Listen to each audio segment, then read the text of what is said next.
So all in all, I'd have to say that the bowline is definitely my favorite knot, just because it's so easy to tie. It'll stand up to anything, very easy to untie, and it's probably one of the most versatile knots out there. So to tie this knot, let's just take about 3 feet of rope, and this is just completely an approximation. That's just about how much rope you'll need to tie an average sized bowline. And then hold your rope in your hand like this so that your working end sort of comes off the top, and then form a loop like that, right? You don't want to end up with a loop like that, where the working end of your loop is on the bottom. You want to make sure your loop's like that so that your working end comes off the top of the loop. And then take your working end and tuck it up through your loop, right? Down, under and around your standing line, and then back down through your loop, like that. And then just kind of meet your working end up with the head of your loop, like that, and then just pull snug, like so.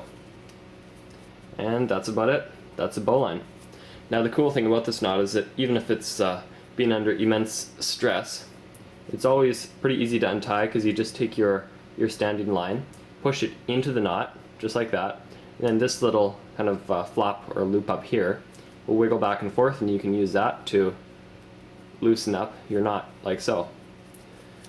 Now I'm going to show you a cool variation of the bowline called the bowline on a bight. Now if you're not already aware, a bight is simply a piece of rope like that, where it's just kind of doubled up on itself, a bit of a loop. So anyways, to tie this, we're going to need about 6 feet of rope, about double of what we used before, because what this knot gives you is it gives you 2 loops with 1 knot. I think that's about 6 feet.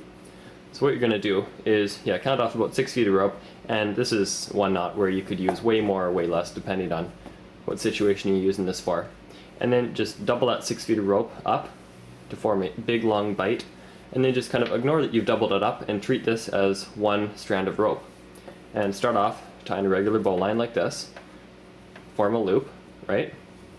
Take your working end, pass it up through your loop, and instead of going down and around your standing line, what we're going to do is open this loop up and pass it over the entire knot, like that, just like that, right? Pull down and then just pull your knot snug, like so. And as you can see here, now we have 2 loops with 1 knot, just as I'd promised. Now you're probably wondering how this is beneficial just as opposed to the regular bowline. Well, let me just hold one of these loops back to simulate a regular bowline, and I'll use something like this Wii remote here. And if somebody asked me to try and tie a knot to pick up this Wii remote, and if I just tried to use a bowline, you can see that this is absolutely impossible. There's no way I'm going to be able to do this, no matter how hard I try. Right? It's just not going to work. As opposed to with this double looped bowline, or the bowline on a bight, simply slip one end of the loop over either end of the Wii remote, and look at that. You can pick it up no problem. So that's one example of how this knot could be used. Of course, not with a Wii remote. If you were moving logs or something, you might need a couple loops. So yeah, anyways, I think that's about it as far as basic bowline techniques go. Thanks for watching.